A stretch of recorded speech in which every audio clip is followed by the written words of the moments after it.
en el ICANN, como investigador y profesor en las universidades de los Andes, Rosario, Externado Nacional de Colombia y en el ICANN. En este último labora desde el año 2000. Sus investigaciones científicas se enfocan principalmente en la organización interna de cacicazgos prehispánicos y busca entender los factores del cambio a largo plazo en la organización sociopolítica humana. Ha adelantado estudios antropológicos y arqueológicos de campo en regiones de norte de Santander, Cauca, Huila, Nariño, Bolívar, Boyacá y en Shenyang, en China. Su tesis doctoral sobre las comunidades prehispánicas de San Agustín, Huila, se consideran un trabajo pionero en los estudios de comunidades prehistóricas del norte de Sudamérica. Doctor Víctor, bienvenido, muchísimas gracias por acompañarnos hoy, hablándonos de esa belleza que los colombianos tenemos y desconocemos en San Agustín, Huila. Tiene la palabra, doctor. Muchas gracias, Rodrigo, muchas gracias a la Fundación por la invitación. Para ambientar esta charla, voy a usar algunas imágenes que están también en una publicación que les voy a pasar ahora por el chat. No sé si se pueda en este momento, pero les estoy enviando un vínculo a una publicación que pueden bajar del sitio web del ICANN, del Instituto Colombiano de Antropología e Historia. Es una publicación que escribí hace ya varios años y es la guía oficial para el visitante al Parque de San Agustín. Entonces, varias de las imágenes que vamos a ver hoy están ahí en esa publicación y pueden usarla cuando visiten el parque. Bien, entonces voy a compartirles ahora esa presentación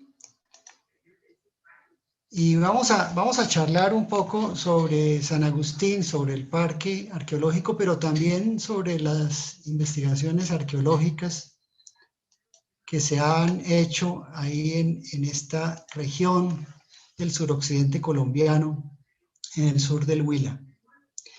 El Parque Arqueológico Nacional de San Agustín fue creado por ley en el año 31 y, como ustedes saben, es parte de la lista de Patrimonio Mundial de la UNESCO desde 1995.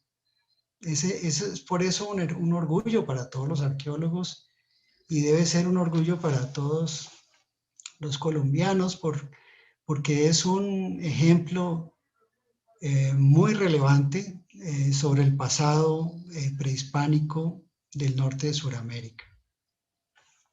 Lo más famoso de San Agustín son estas tallas, son estatuas, son piedras talladas en una base de piedra volcánica, más que todo tobas, y están regadas estas esculturas por una amplia región del Valle Alto del río Magdalena. Lo que se ha llamado en la arqueología Alto Magdalena se circunscribe a lo que es el nacimiento del río en el municipio de San Agustín, las áreas de los municipios de Iznos, Salado Blanco y otros vecinos municipios, y también parte de lo que es el Valle del Río de la Plata. Toda esa región tiene restos de sociedades que compartían rasgos culturales que llamamos San Agustín, ya que no conocemos el nombre que tendrían estas comunidades en la época prehispánica. No ha quedado información lingüística directa sobre estas poblaciones. Acercándonos a lo que es el área de estudio del Alto Magdalena, vemos en el recuadro amarillo lo que es la zona de San Agustín e Iznos, donde se concentran gran parte de los monumentos clásicos de San Agustín, de la cultura agustiniana.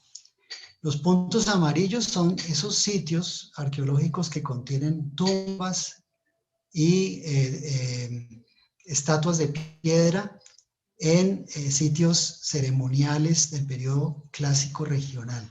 Ahora les voy a hablar sobre la periodización. Como ustedes ven, se concentran esos puntos amarillos, esos sitios monumentales, alrededor de lo que se conoce como mesitas. Mesitas es una vereda en donde hay una inusual concentración de monumentos arqueológicos. La región en donde se distribuyen todos estos sitios ocupa principalmente San Agustín e Iznos como foco central y regiones vecinas. Cuando el turista llega a San Agustín, va a tener a su disposición varios lugares que puede visitar. No son todos los sitios arqueológicos, realmente conocemos miles de sitios arqueológicos y muy pocos de ellos están abiertos al turismo. Se han dejado para visitar algunos de los sitios más interesantes, tanto en San Agustín, donde el gobierno ha comprado unos predios desde los años 40 en Alto de los Ídolos y en Alto de las Piedras. Son las sedes del ICANN, las sedes principales del ICANN, en donde hay servicios turísticos, y ahí es donde se concentra pues también la estatuaria y otros elementos de estas culturas prehistóricas. Los monumentos que han hecho tan famosa la región son corredores funerarios. Al fondo de este corredor existía lugar para un solo muerto, un individuo de gran importancia que se enterraba en un sarcófago y que estaba protegido por estas estatuas principales y rodeado por estas columnas de piedra y estos corredores rectangulares hechos de lajas.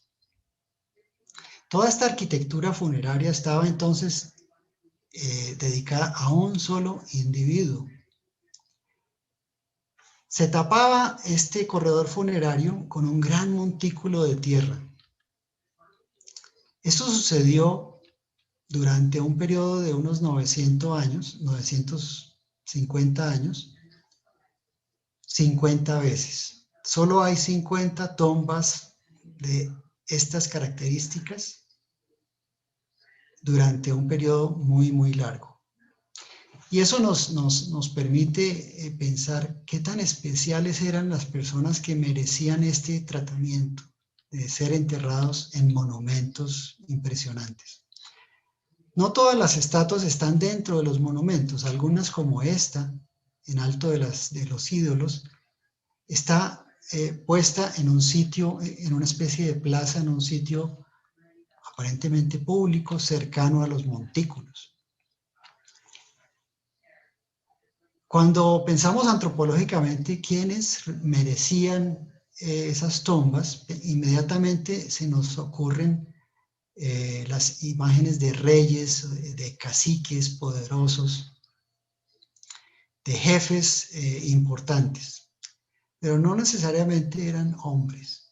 Hay algunas de las estatuas que representan claramente personas, y algunas de esas estatuas representan claramente mujeres. Mucho de la investigación arqueológica, por obvias razones, se ha enfocado en San Agustín y en el Parque Arqueológico de Mesitas, por la densidad grande de monumentos y de estatuas. Y es ahí en Mesitas en donde tenemos la mayor cantidad de áreas excavadas por arqueólogos, de estudios de diferentes clases, y la mayor cantidad de información para el análisis de estas sociedades. Ahí en Mesitas, en un área de menos de 3 kilómetros cuadrados, existen varios monumentos funerarios y existen los tres grandes centros de Mesita B, Mesita A y Alto de Lavapatas, que constituyen los centros más especiales en la arquitectura funeraria. Es ahí donde el gobierno durante muchos años adquirió predios para formar lo que es el Parque Arqueológico Nacional de San Agustín, que después se registró en la UNESCO. Es la línea punteada, que son realmente solamente 80 hectáreas de terreno, pero que incluyen, como ustedes ven ahí, una buena cantidad de sitios monumentales que son los sitios más impresionantes. Bueno, cuando los que no vayan a San Agustín lleguen ahí, van a encontrar esta casa en un estilo del eje cafetero, que se ha vuelto, digamos, la arquitectura de la región que copia este estilo de la casa de San Agustín. Ahí, cerca al parque, hay entonces información in situ, información que fue excavada en el lugar y dejada por los arqueólogos donde se encontró. Pero también existen una buena cantidad de hallazgos que han sido movidos de otros sitios en un proceso histórico muy complicado. Y entonces en el parque arqueológico se pueden visitar unas 36 estatuas que pertenecen a sitios de toda la región y que han sido llevadas allí para su protección. Bien, ¿qué es Mesitas? Bueno, Mesitas, como el sitio principal de la región del Alto Magdalena, es un sitio funerario, ceremonial, pero también es un sitio de vivienda. Aquí en este lugar se encuentran 10 de los montículos más impresionantes, de los montículos funerarios del clásico regional, en 7 sitios. Se encuentran 100, que hace un 20% de todas las estatuas de la cultura agustiniana. O sea, es una densidad especialmente alta de estatuas.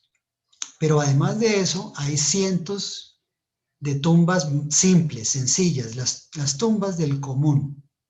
Entonces hay una élite que fue enterrada en estos monumentos especiales, pero la población general era enterrada en tumbas mucho más sencillas. Hay además terraplenes, grandes construcciones de tierra que permitían caminar en línea recta, evitando la topografía local. Hay terrazas artificiales, algunas dedicadas a la preparación de los monumentos, pero otras dedicadas a las residencias, a las actividades económicas de la población que vivía allí. Hay también caminos empedrados que unen viviendas unas con otras, y hay una otra variedad de restos arqueológicos que todavía quedan por estudiar. Aquí hay una foto del terraplén que une la mesita B y la mesita D, que es una construcción prehispánica. La mesita A es la más impresionante de todos los sitios arqueológicos. Tiene 2 grandes montículos que tienen las fechas relativamente tempranas y las piedras, las tallas más grandes que hay en la región.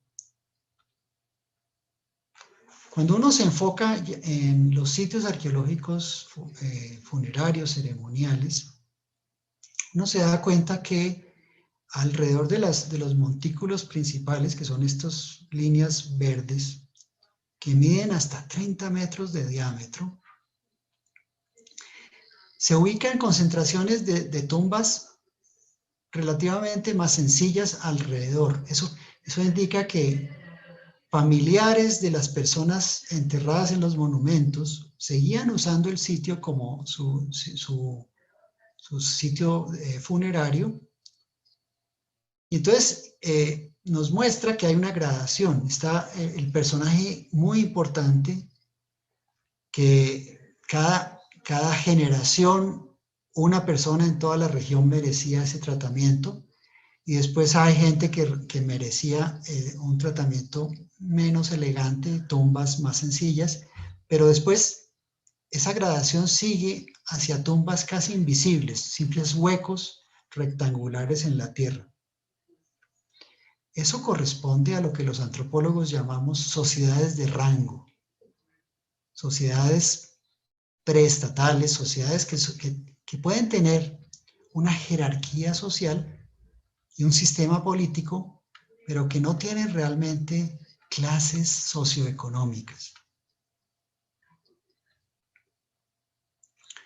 Los personajes que representan las estatuas combinan figuras humanas, pero también rasgos animales, dientes de jaguar, ojos de algún animal y rasgos humanos. Esa combinación sugiere que lo que representaban estas tumbas es la conexión de esa persona muy importante que fue enterrada ahí con las fuerzas naturales y sobrenaturales, con temas religiosos, una conexión que es común encontrar en teocracias.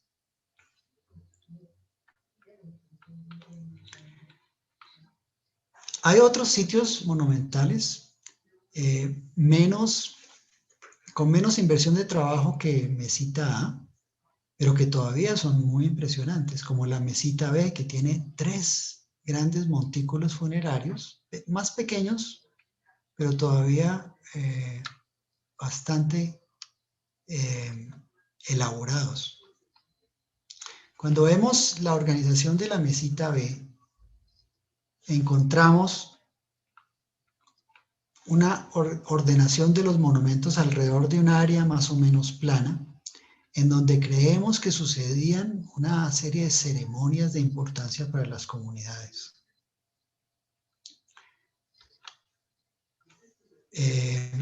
Otros montículos, y la mayoría de los montículos están en sitios mucho más sencillos, que solamente tienen el montículo funerario y cerca de ellos, a pocos cientos de metros, áreas residenciales de élite.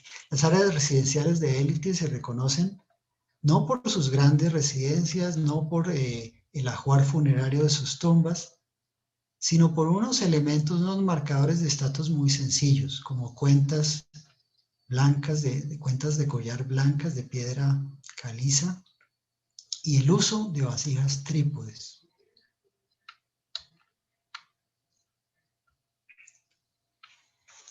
Uno de esos sitios es el Alto Lavapatas, que es bastante alejado del Museo de San Agustín y representa la primera evidencia de que esas personas de élite heredaban su posición, su rango. En este sitio arqueológico se ha encontrado un cementerio infantil con tumbas de lajas. Las tumbas de lajas no son tan elegantes como los montículos propiamente, están asociados espacialmente, pero son tumbas que tienen cierta inversión de trabajo.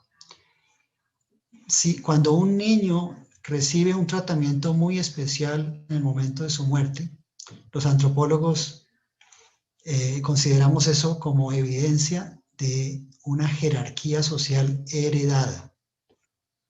Y es una de las características de los cacicazgos, de las primeras sociedades preestatales con organización política.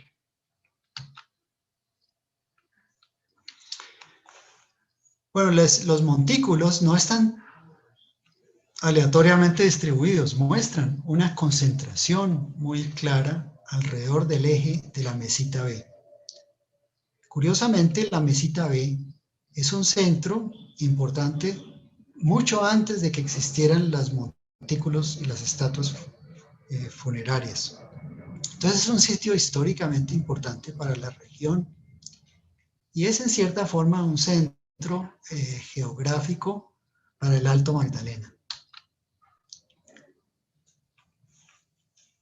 Matemáticamente se puede ver que el sitio de Mesita Bay forma un centro de la mejor localización para un sitio que conecte todos los centros funerarios conocidos. Entonces corresponde bien a lo que los modelos matemáticos esperan para las sociedades de tributo. Las sociedades de tributo son sociedades preestatales cuya economía se relacionaba de alguna forma con el flujo de tributos desde centros locales hasta centros regionales. Bueno, hay otros monumentos en San Agustín. Esta es la Fuente de Lavapatas. La Fuente de Lavapatas es una talla enorme sobre la piedra, sobre la roca madre debajo de una quebrada. Y es una talla que permite el flujo de agua entre diferentes piscinas. Y está asociada no al periodo clásico regional, ni tampoco a uso funerario, y creemos que tiene que ver con el periodo siguiente al clásico, el periodo reciente. Bueno, hay una cantidad de otros yacimientos que ahí en la guía ustedes van a encontrar con sus características. Algunos de ellos se pueden visitar. Todos estos sitios arqueológicos funerarios utilizaron unas tobas que son fácilmente obtenibles en los cañones del río Magdalena, que están viendo acá, y de quebradas en la región. Esta es una región de origen volcánico. Los suelos son muy fértiles, pero también son susceptibles a grandes acumulaciones de humedad que pueden dañar los cultivos. Entonces, hay que seleccionar muy bien los suelos para la agricultura, pero no es difícil encontrar esos buenos suelos. Muchas de las tallas estaban originalmente pintadas. Eso lo sabemos en el sitio del Purrutal, en donde se conserva bien la pintura.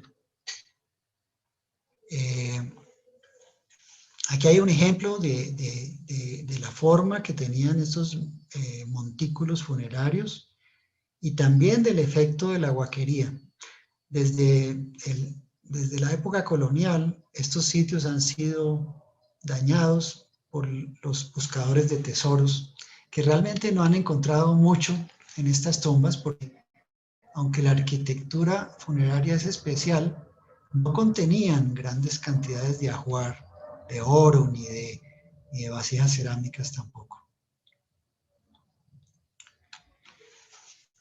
Algunas de las estatuas muestran personajes como bailando, como con máscaras, y eso no, al posible uso ceremonial de las áreas planas cercanas a los montículos.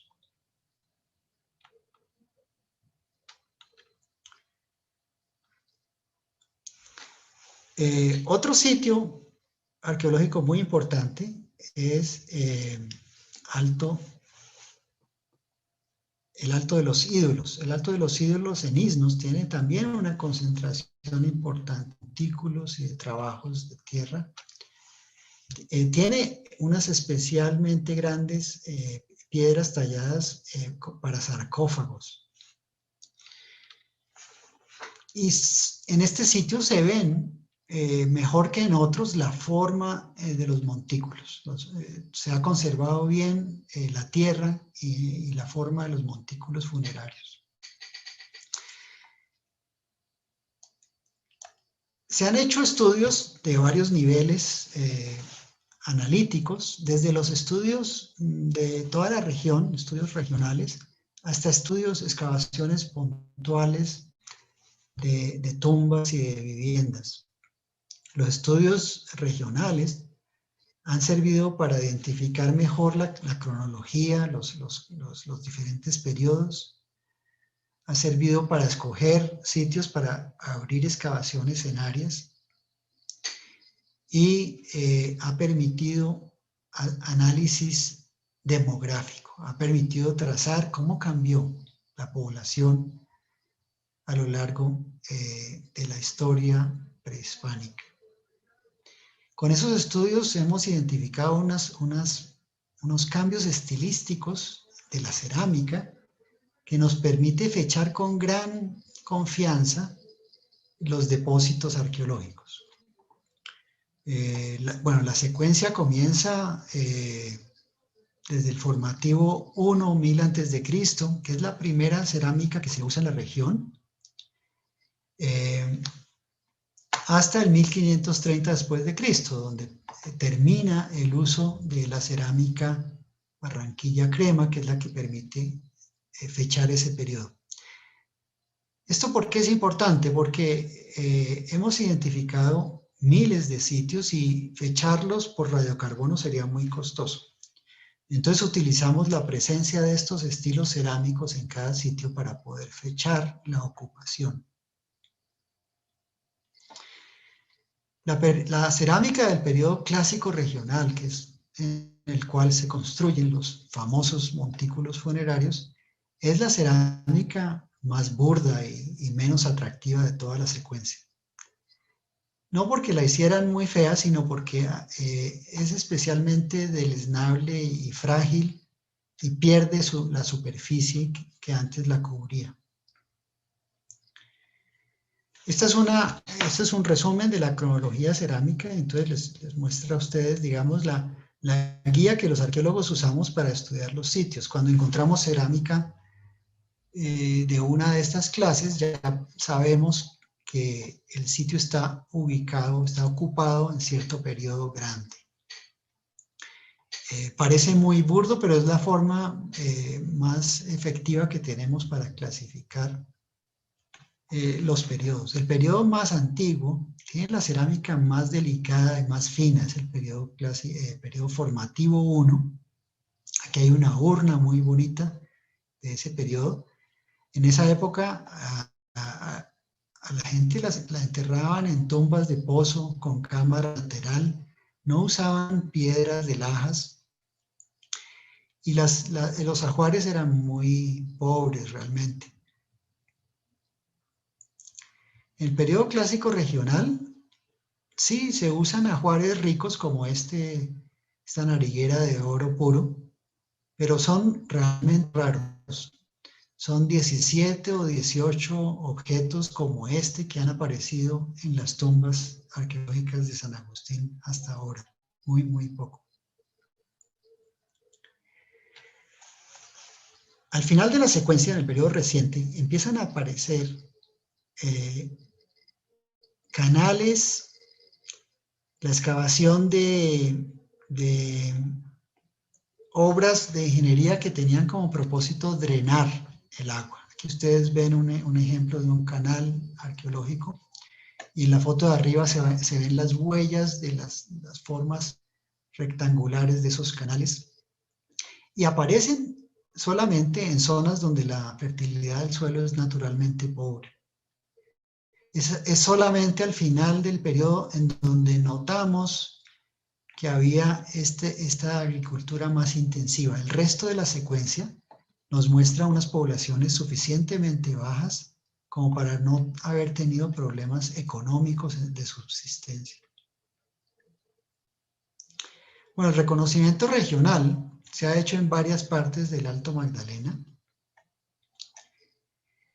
En el Valle de la Plata, al norte de San Agustín, en lo que hoy son los municipios de la Argentina y La Plata, se han encontrado aglomeraciones de población separadas unos 8 kilómetros una de otra, que representan lo que los antropólogos llamamos cacicazgos. Esos cacicazgos parecen tener los ejes demográficos en los sitios monumentales. En el Alto Magdalena hay, en el Valle de la Plata hay 4 sitios funerarios y son precisamente ahí los centros demográficos del clásico regional. El reconocimiento regional en la zona de San Agustín e Isnos presenta un panorama más complicado. En un área un poco más pequeña de la que se estudió en el Valle de la Plata, aparecen solamente dos grandes concentraciones, dos cacicazgos, uno de ellos con centro en Mesitas, un centro demográfico muy claro para el clásico regional, pero en los otros periodos, en los formativos 1, 2 y 3 y en el reciente, también aparecen estos centros demográficos, solo que en diferentes zonas. Nos indica entonces que había competencia entre esas unidades políticas a lo largo de la secuencia histórica. Esos estudios regionales nos han permitido formular nuevas preguntas más detalladas que se han tratado de resolver con estudios más intensivos. Los estudios a nivel de la comunidad, especialmente en San Agustín, especialmente en Mesitas, se han hecho para responder preguntas sobre cómo era la organización de las comunidades cacicales en donde estaban los centros ceremoniales, qué actividades hacían las élites, qué actividades hacía la gente del común, para evaluar los modelos teóricos que existen sobre las razones por las cuales surge el cacicazgo, las razones por las que las sociedades igualitarias se convierten en sociedades complejas, con estructuras políticas. Ahí hemos podido evaluar las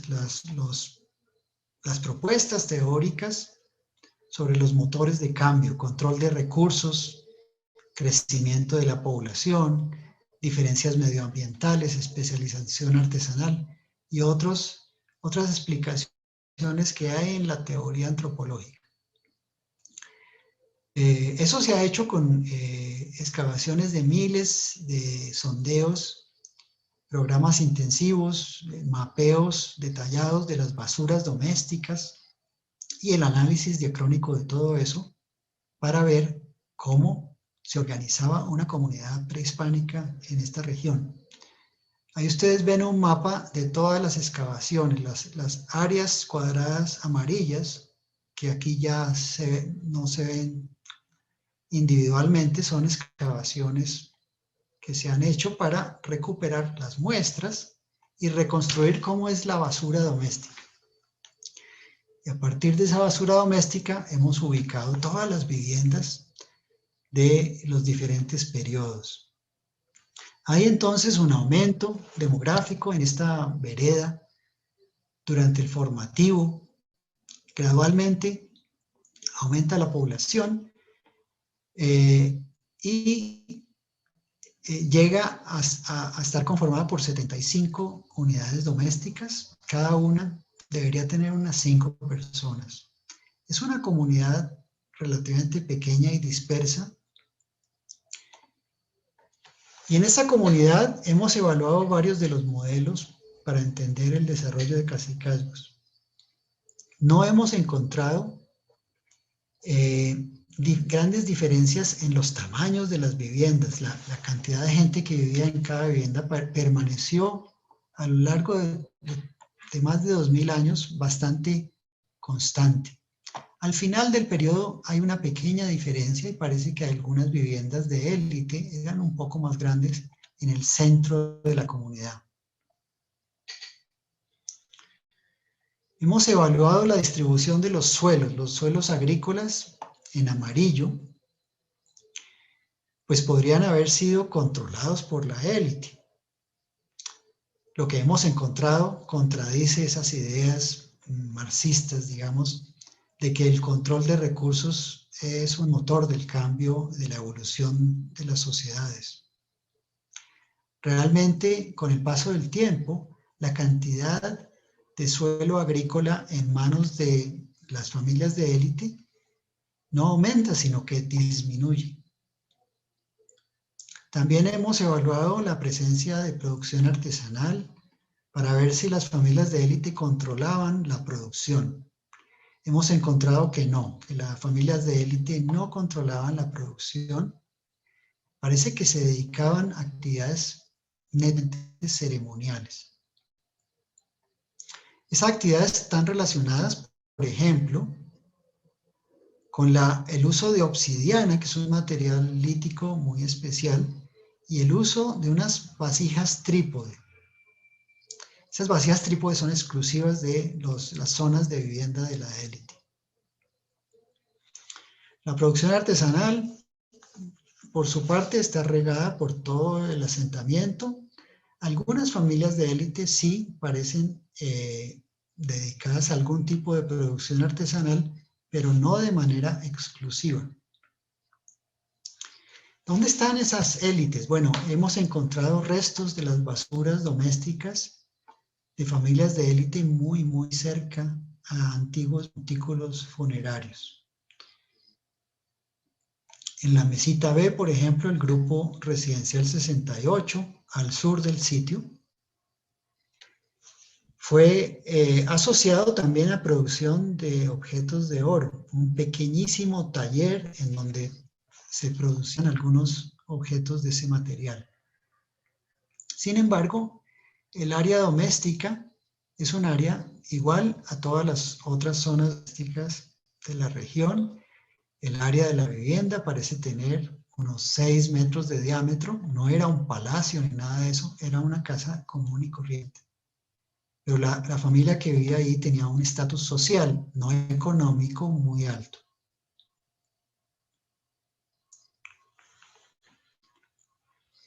Para estudiar mejor las actividades de esos sitios residenciales, hemos empezado a usar sensores remotos. Hemos usado magnetometría, que permite mapear sin excavar estos sitios, que como son de patrimonio mundial, pues merecen ser conservados al máximo. Estos mapeos de magnetometría nos han permitido mapear la forma de las viviendas. Y aquí se nota al centro una anomalía magnética que representa el fogón, y alrededor de la vivienda las anomalías norte y sur, que son estas huellas magnéticas. Esto nos permite entonces mapear actividades que no se han detectado con las excavaciones, como zonas de especial alto tráfico, cuando la gente camina, mueve partículas de hierro y esto queda marcado en el suelo. Entonces hemos encontrado entre las viviendas algunas zonas de alto tráfico, como si hubieran grandes reuniones que se hacían con cierta frecuencia cerca de las viviendas. Esto se ha complementado con estudios de georradar. El georradar también permite el estudio del subsuelo, pero de una forma tridimensional. Entonces nos ha permitido mapear, por ejemplo, aquí es la residencia 68. Hemos podido mapear algunos sitios para ver cómo es la forma de las viviendas, qué asociación de tumbas la tienen.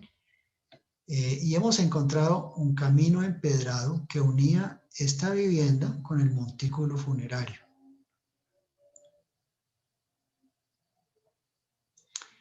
En este momento estamos en el trabajo de analizar información de georradar y de magnetometría del sitio de Mesitas de 3 kilómetros cuadrados, muchísima información que esperamos sirva no solamente para el estudio arqueológico, sino también para los administradores del parque, para evitar que la actividad turística pues afecte los sitios que contienen información y que no se han excavado aún.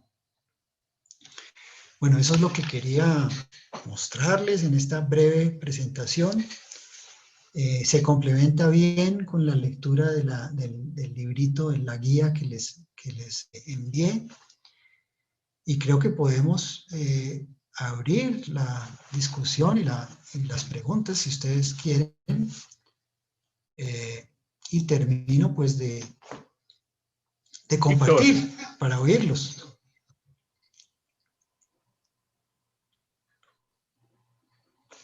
Sí, los oigo. Rodrigo, tienes el micrófono apagado. Sí, señor. Entonces vamos a hacer un paréntesis para que Mariela Vargas nos haga unos anuncios sobre la fundación y seguimos con las partes de las preguntas que tengo aquí recogidas de algunos de los asistentes. Mariela, tienes la palabra. Bueno, pues muchas gracias. Muy encantada aquí con tu charla, Víctor. Realmente muy interesante.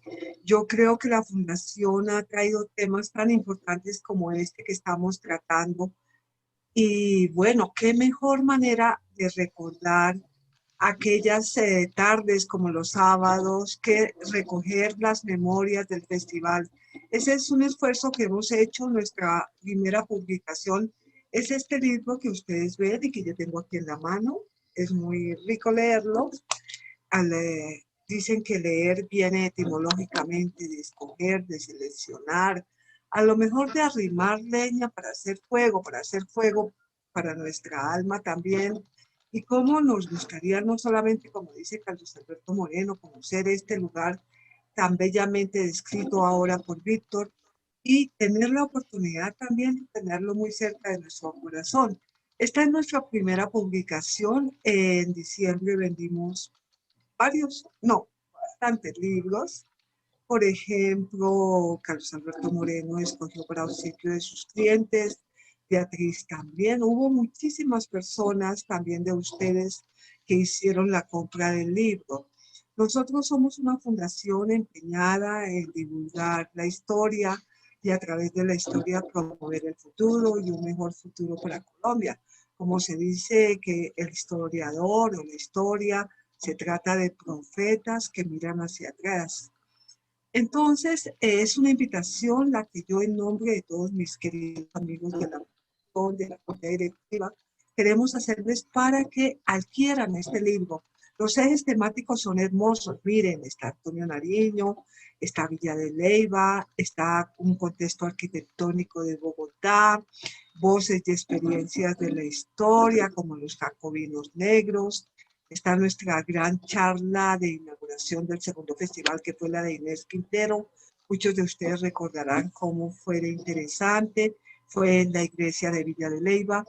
Y está hecho el libro en un papel bellísimo, faltado, que dure años y años y años sin corromperse, como estas tumbas, querido Víctor.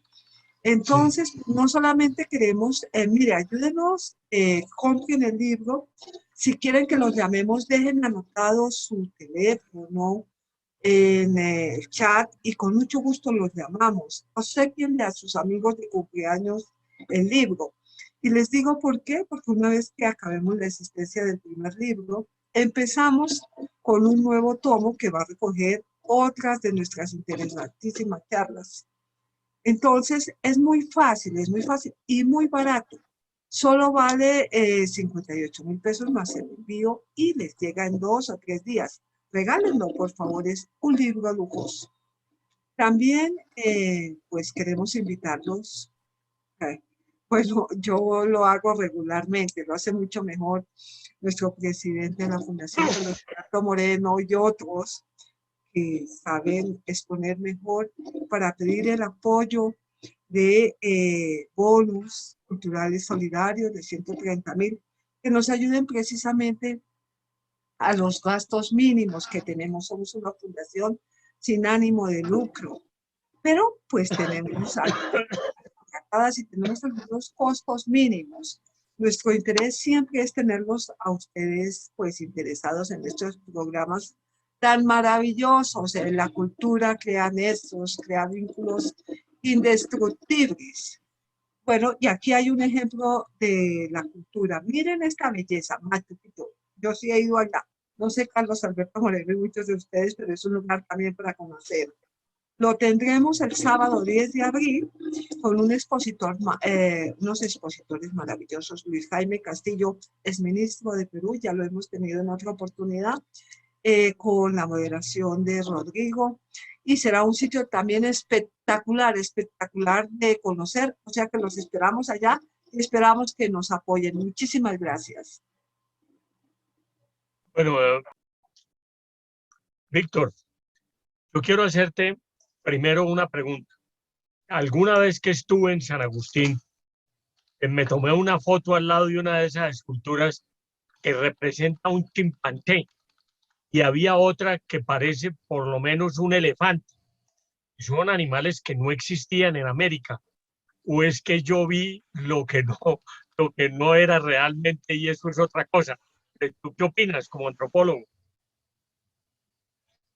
Creo que tienes razón. El resultado de la forma en que se expresa el arte escultórico en San Agustín hace que encontremos combinaciones de partes de diferentes animales con rasgos humanos, de manera que es muy fácil identificar elementos que simplemente no corresponden a la región en tiempos prehispánicos, ¿no? Entonces hay figuras con dentadura de felino y ojos de rana, o con manos de humano y orejas de un animal y ojos de otro. Y hay especialistas que han tratado de identificar. Hay ciertamente algunas figuras naturalistas, hay representaciones de ciertos animales que son muy claras, y hay algunas pocas representaciones antropomorfas, casi retratos, ¿no? Pero la mayoría de las esculturas refieren a lo que llamaríamos personajes míticos, que además combinan rasgos de diferentes animales. Entonces no cabe duda que uno puede encontrar chimpancés y elefantes y animales que no corresponden a la fauna local. Otra pregunta que te quiero hacer es, yo escuché alguna vez a un exdirector del ICANN que el ICANN había comprado un lote más arriba, tal vez por más allá del Alto de los Ídolos, y que inclusive creían que en ese lote podría estar enterrado muchos más de las estatuas que hoy están exhibidas. ¿Eso en qué va? ¿O eso qué viso tiene de realidad? Sí, bien, la creación del Parque Arqueológico de San Agustín, por ley, fue acompañada de la creación del Servicio Arqueológico Nacional, que es el origen último del ICANN. Una de las funciones del ICANN desde el comienzo de su historia fue encargarse de la investigación y la protección del Parque Arqueológico de San Agustín y de ir adquiriendo los predios que se requerían para proteger los sitios más importantes. Entonces sí, el ICANN sigue formalizando la protección de muchos de estos sitios. En algunas ocasiones la mejor solución es comprar algunos predios, pero no solamente el ICANN, también la gobernación del Huila ha invertido en compra de algunos predios para ir separando los sitios más importantes y también para que los propietarios privados no tengan tanta carga de protección de sitios arqueológicos. Es una tarea muy compleja y gradual. No creo que en ninguno de estos sitios vayamos a encontrar concentraciones mucho más grandes de estatuas de las que ya se conocen. Pero sí hay mucha información, muchísima información en estos sitios arqueológicos. Víctor, ¿qué origen tiene la piedra de la cual está hecha la estatuaria? ¿De dónde salía esa piedra? Sí, entonces se han hecho estudios de la materia prima y se trata de tobas volcánicas de origen muy local. Quiere decir que no llevaban la piedra por muchos cientos de metros. Incluso muy cerca a la mesita A, en lo que es la quebrada llamada Quebradón, se ha encontrado una fuente de materia prima en la quebrada, en donde se ven todavía las huellas de los cortes que se hicieron para extraer los bloques de las estatuas. Este sitio está a unos 500 metros del sitio donde están las tumbas monumentales. Aunque esté muy cerca, todavía era muy difícil acarrear la piedra porque son bloques muy pesados. Entonces, la inversión de trabajo es importante, pero no era difícil para los habitantes encontrar la materia prima. Carlos Alberto Moreno pregunta que si cada montículo era de una familia o dinastía o de un poblado de gentes. Esta es una de las preguntas que se han hecho los antropólogos, los arqueólogos durante muchos años. Tenemos unos estudios ya regionales que nos permiten trazar la historia de cada familia, cada sitio residencial, y podemos entonces hacer modelos de cómo sería la relación de esas poblaciones con los montículos. Básicamente, lo que sugiere toda la información es que estos montículos, aunque son impresionantes, no requerían el trabajo de mucha gente. Seguramente se hacían con grupos de personas emparentadas durante varios meses de trabajo. Los cálculos que hemos hecho indican que el nivel de inversión de trabajo no era demasiado grande para ser hecho por familias grandes. Estamos hablando tal vez de la familia nuclear, de la persona que ha muerto, que evidentemente era alguien muy importante, y tal vez las familias más relacionadas con ese núcleo. Entonces podemos imaginar que la familia del cacique que ha muerto, que era muy reconocido en toda la región, reunía a sus primos o a sus primos hermanos, a sus primos segundos, y entre ellos trabajaban durante varios meses en este gran monumento. La razón para hacer esto por parte de estas familias que eran cercanas al poder político, seguramente tiene que ver con el interés de conservar ese vínculo con el cacicazgo, con el jefe político de la región. Entonces todo eso cuadra muy bien con lo que se sabe etnográficamente de cómo funcionaban los cacicazgos como sociedades de rango, sin diferencias económicas, pero sí con diferencias sociales muy, muy marcadas entre élite y el resto. Iván Hoyos pregunta si la nominación de mesitas A, B, C y D tienen una razón arqueológica. Y hay otra pregunta que dice que si alrededor de esas mesitas vivía la gente, alrededor de las tumbas. Sí, bueno, la segunda pregunta, sí, ciertamente. Incluso las concentraciones de monumentos están ubicadas en concentraciones demográficas, en sitios donde vivía más gente.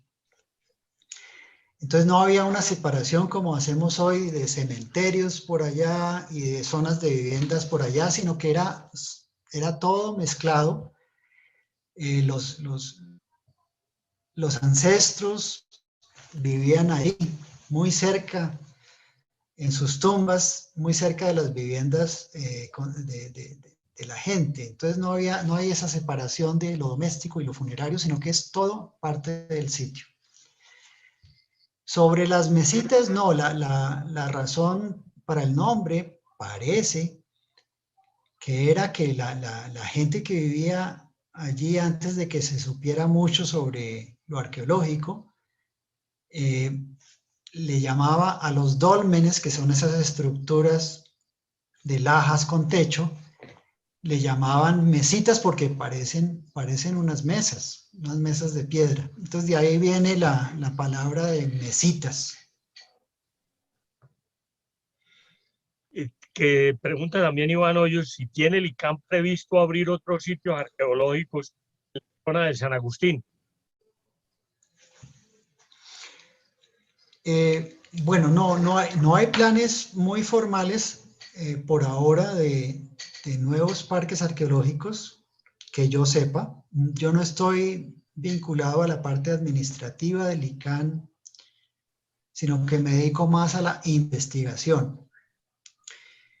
Pero no hay planes de eso que yo sepa, porque principalmente abrir un parque arqueológico implica unos costos enormes y aunque vayan muchos turistas, las entradas económicas que supone el turismo son relativamente muy pequeñas comparadas con el nivel de inversión que se requiere. Y la inversión implica también vigilancia y el cuidado de los turistas y otros muchos elementos que hacen muy difícil abrir nuevos parques, aunque hay muchos sitios que podrían convertirse en parques. José Gabriel Mesa pregunta que qué bibliografías recomendarías para estudiar la cultura de San Agustín. Bueno, la publicación que les envié tiene una bibliografía básica, que es lo que yo recomiendo revisar inmediatamente. Y en esa bibliografía básica se van a poder encontrar tesis doctorales, tesis de maestría y otros tipos de textos. Y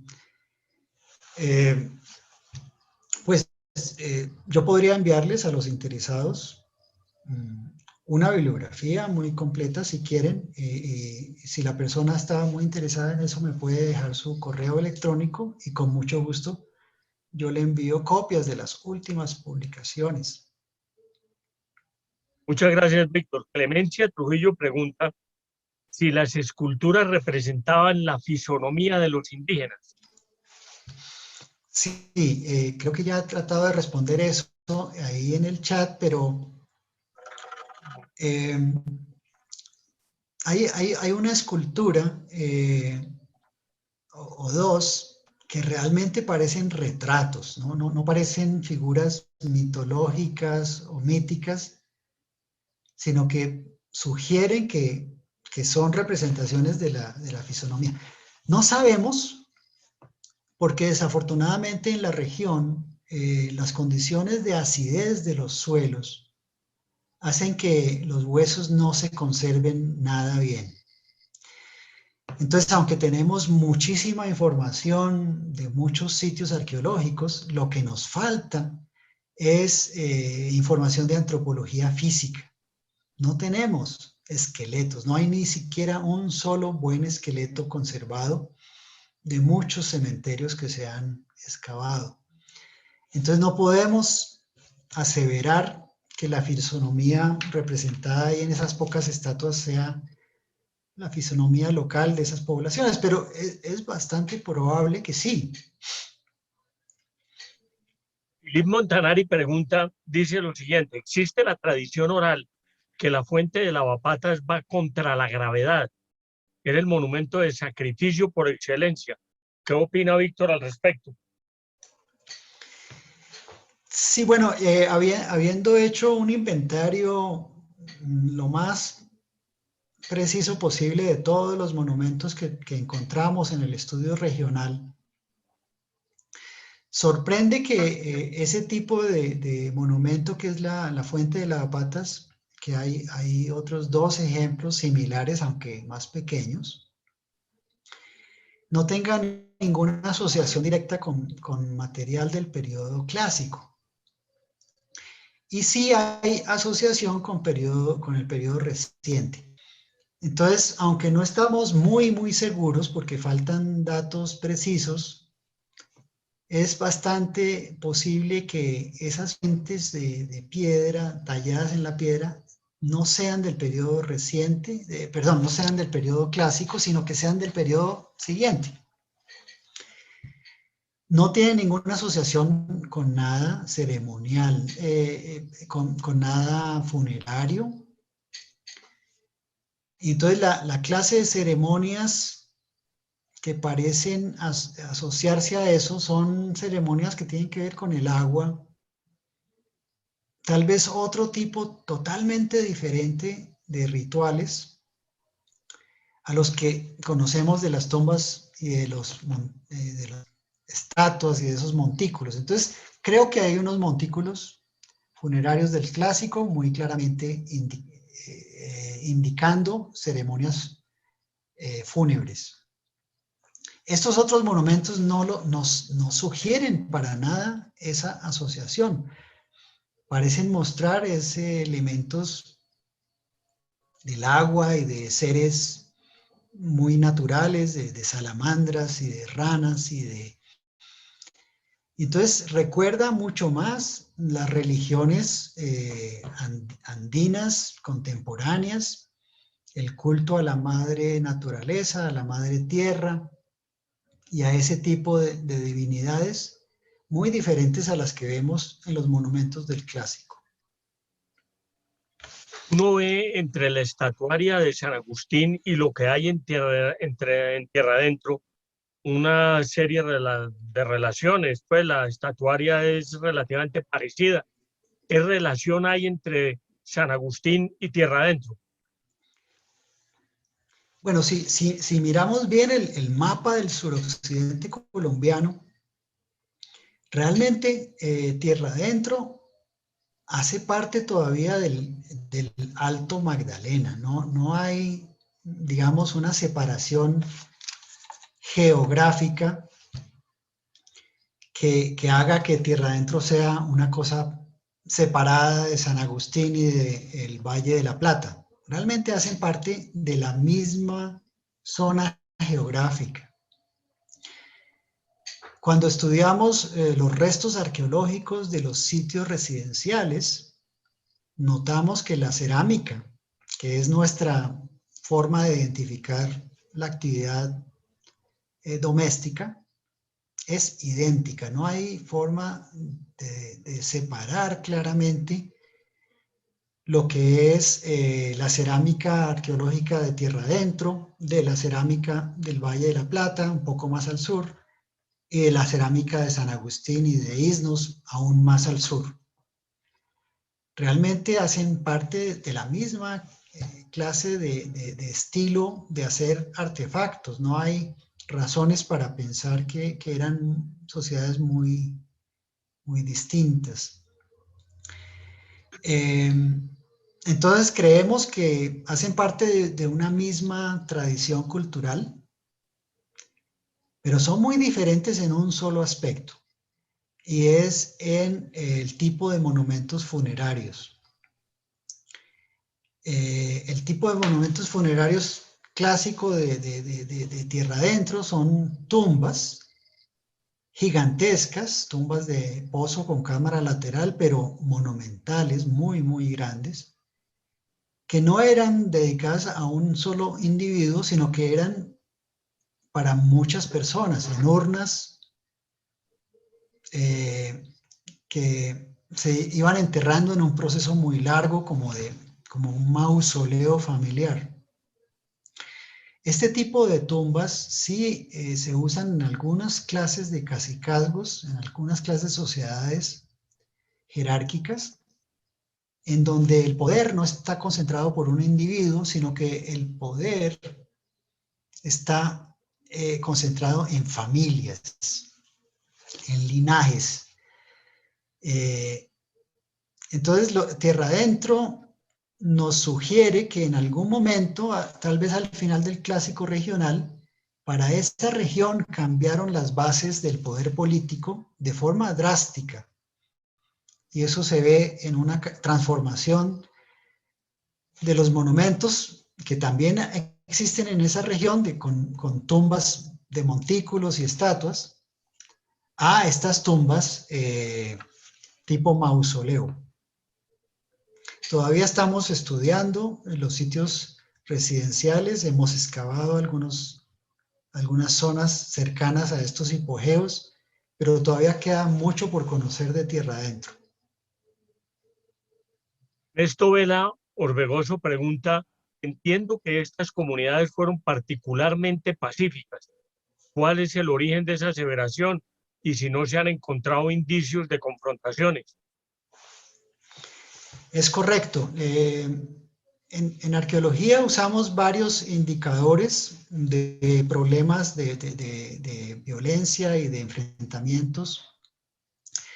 Entre ellos está la ubicación de zonas defensibles, la evidencia de densidades demográficas en ciertas ubicaciones protegidas por empalizadas, de la utilización estratégica de puntos de control, zonas donde visualmente se controlan terrenos.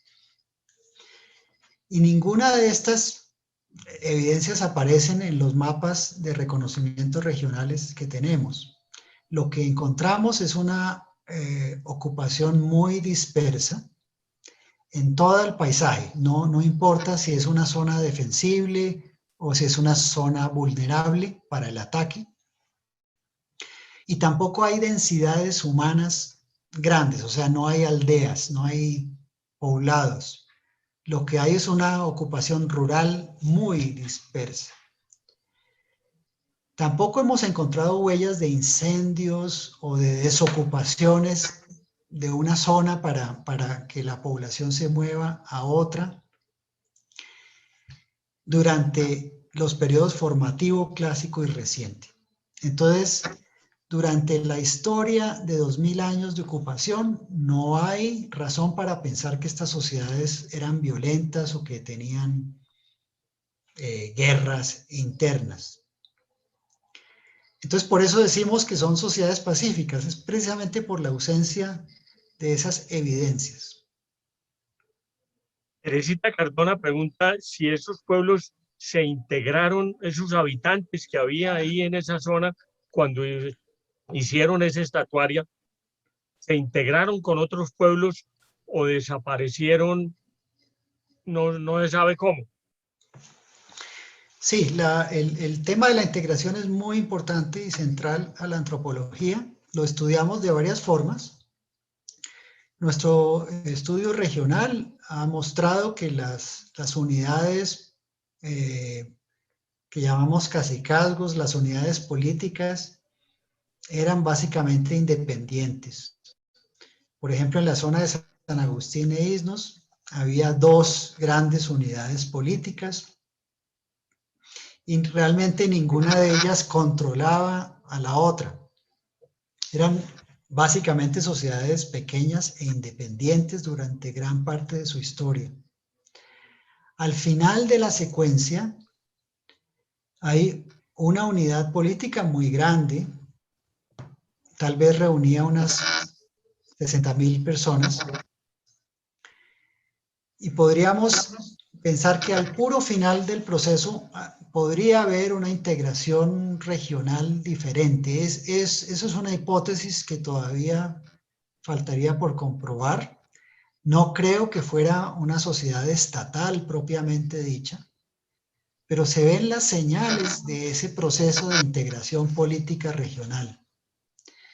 Pero en algún momento de ese periodo, la población, en cambio de pasar a esa siguiente etapa de consolidación, lo que hace es que abandona la región por alguna razón aún desconocida, y toda esta región de San Agustín e Isnos básicamente queda desocupada hasta la época de la conquista. ¿Y los conquistadores descubrieron San Agustín, saquearon los sarcófagos o no? Sí, evidentemente la huaquería comenzó muy temprano. En el siglo XVII había evidentemente leyendas sobre estas grandes tumbas. Y Fray Juan de Santa Gertrudis escribe cómo desde Popayán él viaja con huaqueros a la región a investigar, entre comillas. Investigar en esa época se llamaba lo que hoy llamamos huaquear. Lo que escribe Fray Juan es muy evidente que es un reporte del fracaso de la empresa de huaquería que han montado, porque se queja de que no encontraban oro. Entonces esa primera publicación sobre San Agustín a la vez es la primera descripción de la maravilla de las estatuas, pero también es la primera descripción de la huaquería, ¿no? Que ha sido desastrosa porque ha destruido muchos sitios importantes. ¿La herramienta con la cual hacían sus esculturas eran de piedra o conocieron el metal? Es una pregunta que nos hace Alicia Margarita. De piedra. Sí, usaban, claro, el metal, pero para decoración, para joyas de oro más que todo, pero no para utensilios. La escultura de toba volcánica se tallaba con piedras más resistentes que se encuentran también en la región, y eso lo sabemos porque algunos artesanos en la región han sido muy hábiles para reconstruir la forma de tallar la piedra. Y algunos de estos artesanos usan tecnología de piedra y el resultado es una talla idéntica. Para que se den una idea de cuánto se invierte, una estatua de tamaño mediano puede tomar una semana de trabajo de un buen artesano, tallándola con piedra. Hay una pregunta de Sonia Martínez, aquí hay algunas cosas que yo de pronto me equivoco leyendo. En la estructura familiar de San Agustín no se conoció la organización de las familias grupales, la cosanguínea, la sindiásmica, unalúa. De pronto tengo la tilde puesta mal y usted me corrige. Bueno, dado que tal vez unos 200 años antes de la conquista, la región estaba prácticamente desocupada. Y después el contacto durante la conquista fue solamente el enfrentamiento entre los españoles y las poblaciones locales, sin que hubiera tiempo de testimonios y de recuperar información. Entonces carecemos casi por absoluto de información etnohistórica confiable. Es desafortunado porque eso hace muy difícil imaginar ese tipo de detalle etnográfico sobre la forma de la familia o la lengua que se hablaba y otros muchos detalles que nos gustaría saber. Entonces, no hay información sobre ese tipo de datos. Lo que arqueológicamente podemos reconstruir es que las viviendas domésticas estaban conformadas por grupos pequeños. Simplemente porque el promedio de las viviendas de 6 metros de diámetro, pues no permite que allí duerma más de una familia nuclear. Entonces lo que podemos reconstruir es que la estructura era básicamente de familias nucleares independientes. La independencia la evidenciamos por la separación entre viviendas. que en promedio es de 400 metros de distancia. Entonces, estas familias pequeñas vivían muy separadas de sus vecinos, un distanciamiento social, llamaríamos hoy. Y ese distanciamiento social tiene que ver con el uso de una familia de las tierras directamente alrededor de la vivienda, de manera que se cultivaban los suelos muy cercanos. Esto también tiene que ver con un patrón de ocupación muy dispersa.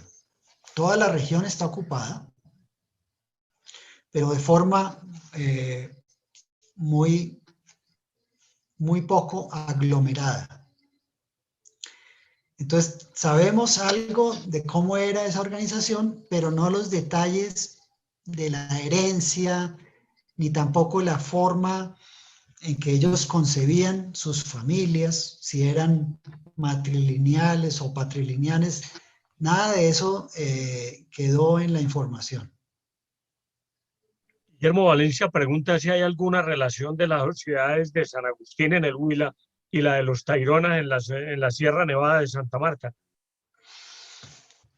Algunos especialistas en el norte de Sudamérica y el sur de Centroamérica han identificado muy curiosas similitudes entre las tumbas de Lajas de San Agustín y las tumbas de Cajón de Costa Rica, que también aparecen en la zona tairona.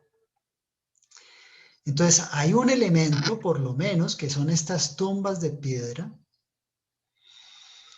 que aparecen en lo que llamamos el área intermedia, que va básicamente desde San Agustín hasta el norte de Costa Rica y ocupa parte de Venezuela. Y es una región en donde aparecen varios temas arqueológicos que se repiten en la orfebrería, en las tumbas, en ciertos patrones de decoración cerámica. No sabemos por qué suceden estas similitudes que a veces aparecen en unas épocas muy breves, como horizontes, que se expanden y después desaparecen. Entonces, sabemos que existen esas similitudes, pero no tenemos un modelo que logre explicar las razones. No creo que haya contacto directo entre estas culturas. Si hubo contacto, seguramente fue indirecto. Y algunos autores hablan de la creación de conocimiento esotérico, de algún lenguaje y algunas ideas que se compartían entre las élites de diferentes regiones que formaban redes de comunicación y en las cuales se transmitían ideas, pero también a veces bienes de objetos suntuarios de larga distancia.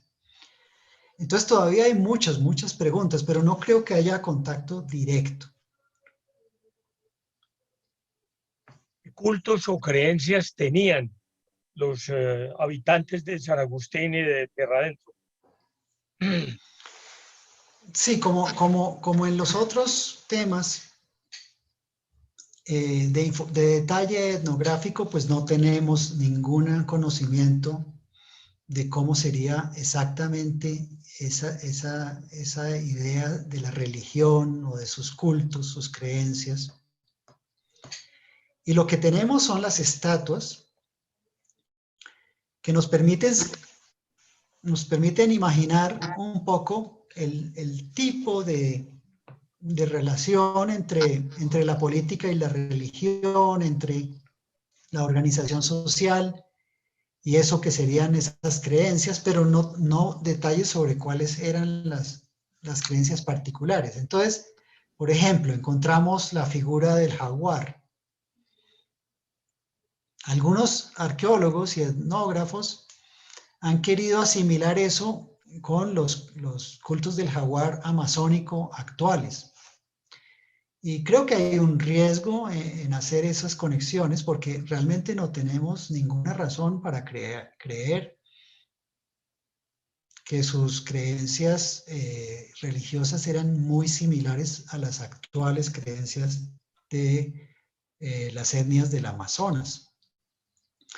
Puede que sí, puede que haya muchas similitudes en eso, que finalmente el sistema de creencias agustiniano fuera similar al de alguno de los grupos indígenas actuales. Eso es enteramente posible, pero no tenemos información directa para asegurarlo.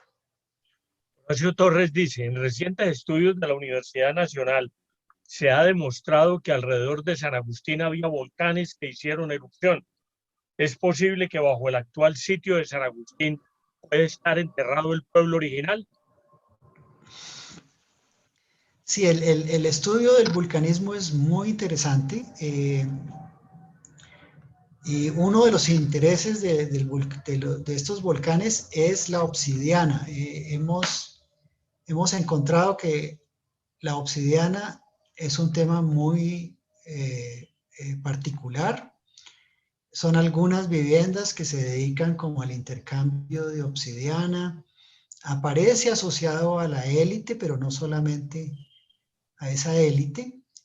Y lo más curioso es que cuando hacemos estudios de procedencia, casi toda la obsidiana que se usaba en San Agustín proviene de una sola fuente, un volcán, que aún no se ha detectado. O sea, es un volcán fuera de la región en donde se obtiene este material especial. Sí, la zona en general es volcánica. Hay un recuento de las actividades muy intensas durante el Pleistoceno.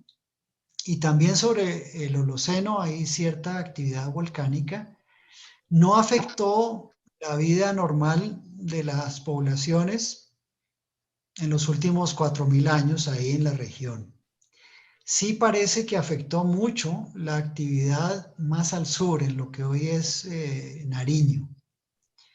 Y ahí en Nariño no tenemos los mismos periodos formativos y clásicos de San Agustín, sino que casi todos los sitios son del último periodo prehispánico. Entonces, lo que la persona que hace la pregunta dice puede ser muy importante para una zona más al sur, en Nariño, en donde sí es muy probable que los sitios más antiguos están sepultados. En la zona de San Agustín, no. En la zona de San Agustín hemos encontrado la secuencia completa de ocupación y hemos excavado los sitios más profundos, llegan a 1,50 m, a algunos casi 2 metros, en donde se ve desde el comienzo del formativo 1, la ocupación sin problemas de ser depositados bajo la ceniza volcánica, donde sí se aprecian esos mantos grandes de ceniza, es como lo dije, un poco más al sur en Nariño. Tobar dice, deseo preguntar sobre el significado de la estatua del doble yo, así como del sitio en que está ubicada. Sí, la figura del doble yo aparece en varias estatuas. La distribución espacial de esa figura, pero también de las otras figuras que se repiten en algunos sitios, no corresponde a ninguna característica fácilmente identificable de los yacimientos. Entonces no parece, o sea, por ejemplo, hay la figura del búho, aparece en 3 diferentes sitios. La figura del mono en posición de cuclillas aparece en varios sitios. Los dientes de jaguar aparecen en 6 diferentes lugares. Y así cada combinación de estas figuras parece tener una distribución casi que aleatoria, que no podemos relacionar claramente con otros aspectos. Sobre el doble yo se ha dicho mucho. Lo que se ha dicho tiene que ver con asociaciones de información etnográfica de regiones diferentes al Alto Magdalena, en donde aparecen figuras similares en la mitología, principalmente en la región amazónica. De nuevo, hacer esa comparación tiene sus riesgos, porque puede ser que tengan orígenes en concepciones similares, pero puede ser que en San Agustín esa figura representa algo totalmente diferente. En algunas culturas indígenas existe esta idea de un ser sobrenatural que nos acompaña, que acompaña a la persona durante su vida. Es un alter ego, a veces es el alma de un animal, y es lo que nosotros en nuestra cultura llamaríamos el ángel guardián o algo así. Y esta figura aparece en religiones de diferentes culturas americanas. Y bien puede ser que en San Agustín había algo similar que está representado en esos doble yos. Otras personas lo interpretan diferente. Otras personas dicen, no, esto lo que indica es la figura de una máscara,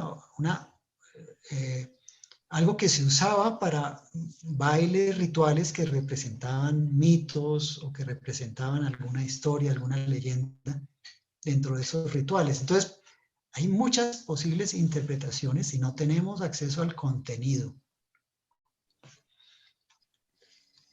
Dos últimas preguntas, profesor Víctor González.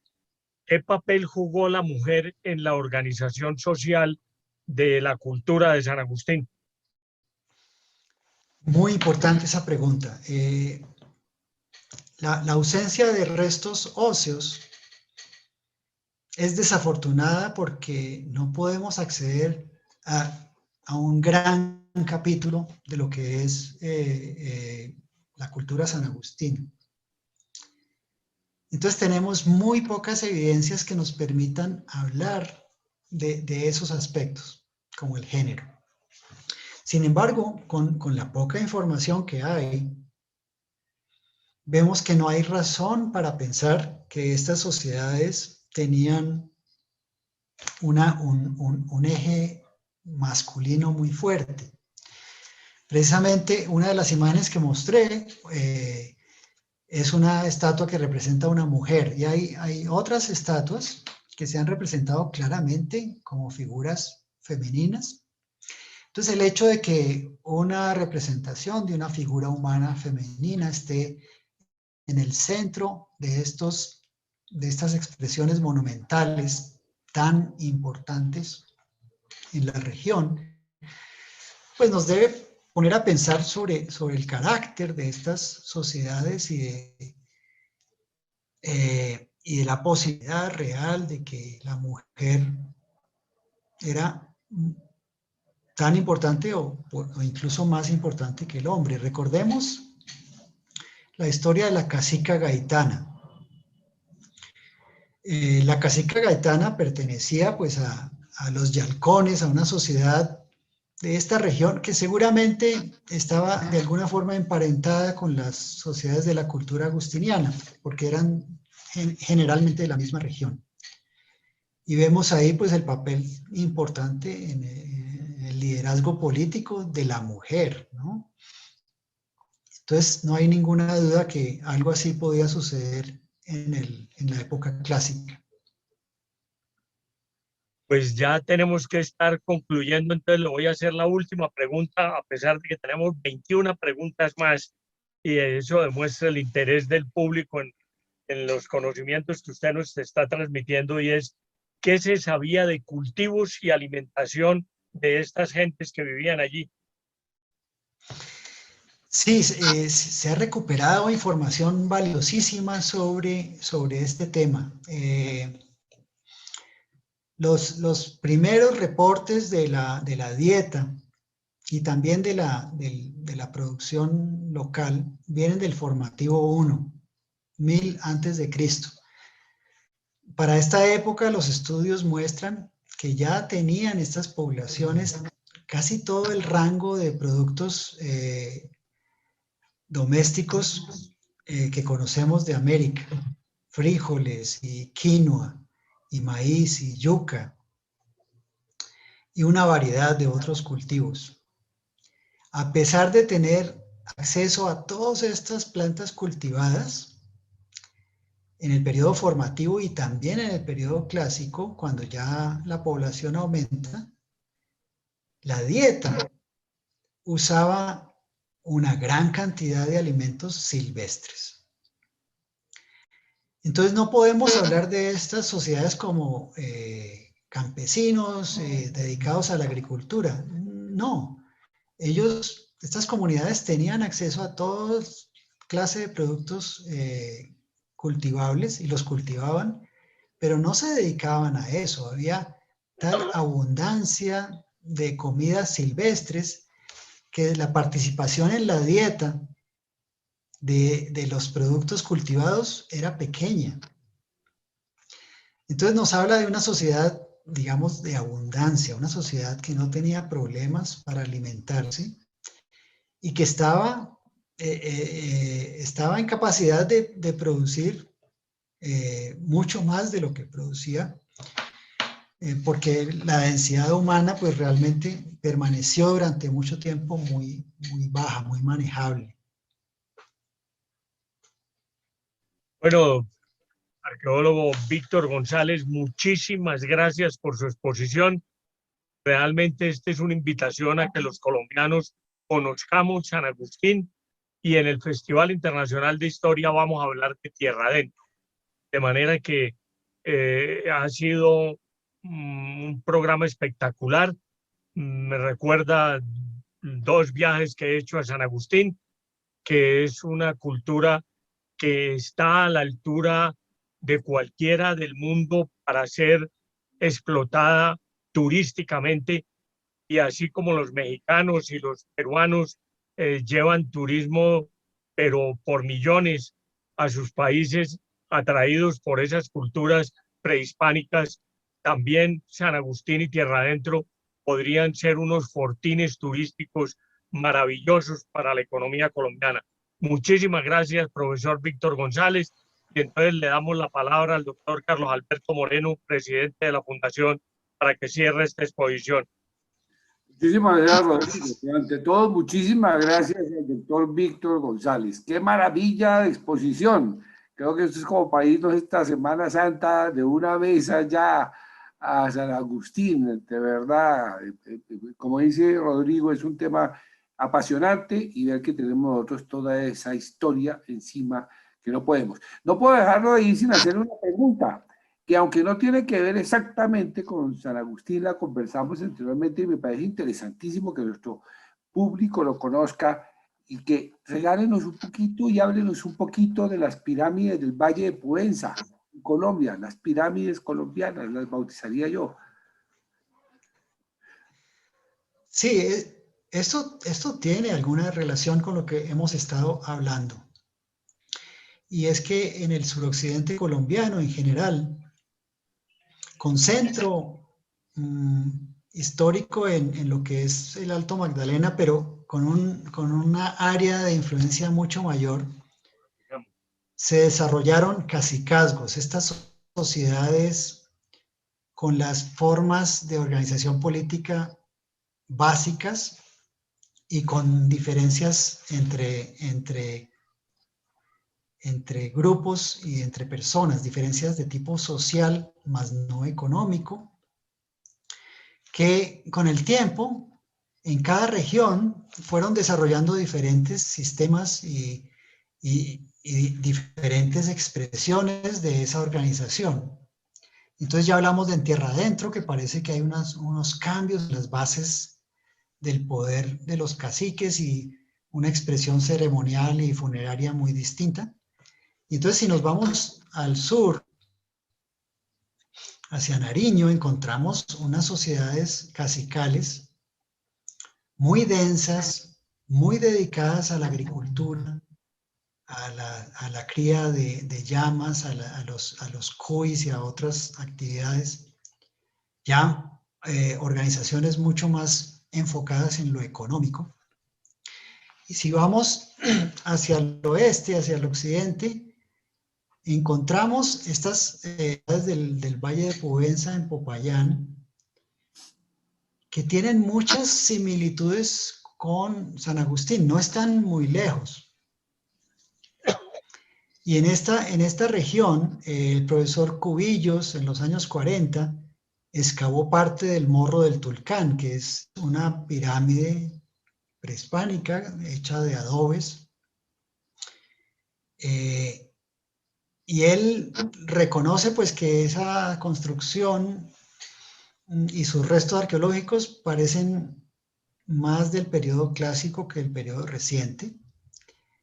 Y entonces nos hace preguntarnos qué clase de organización política y cómo sería de diferente esa organización allá en los cascos Pubenza para permitir construir estos monumentos muy, muy distintos y mucho más grandes, como la pirámide del Morro del Tulcán.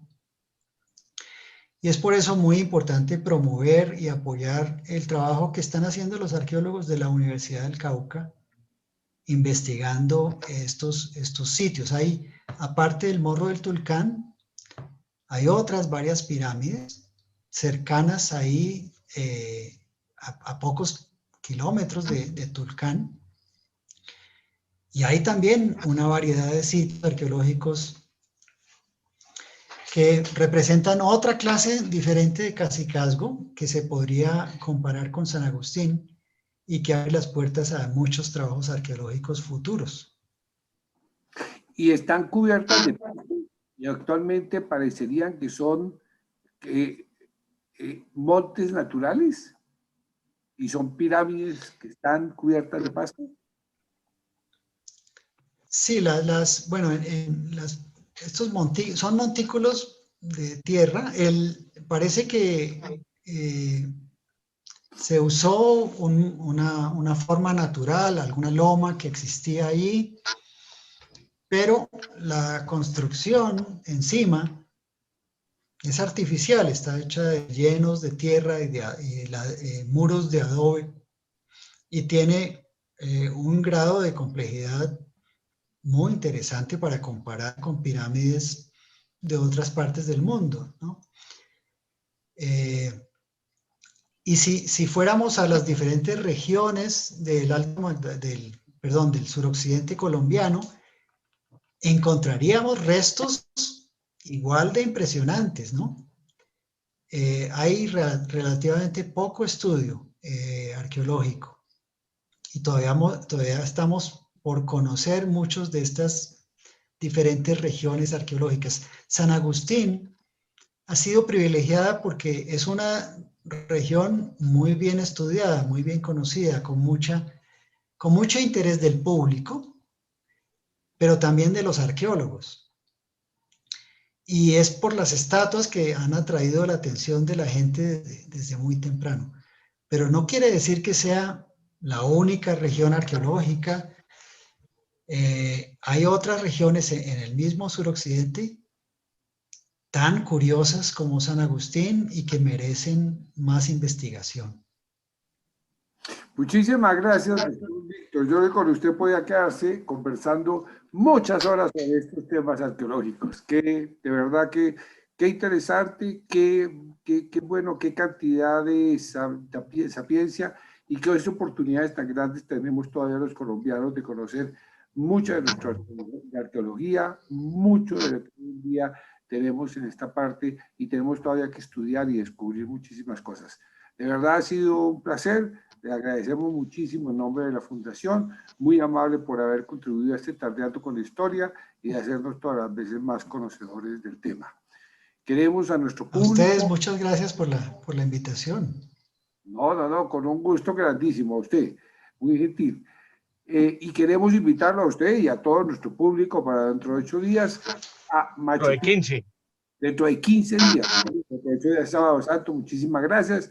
Machu Picchu, vamos a hablar Patrimonio Cultural de la Humanidad, los expositores Luis Jaime Castillo, exministro de Cultura del Perú, José Bastante Ahumada, director de investigación del Parque Arqueológico Nacional de Machu Picchu.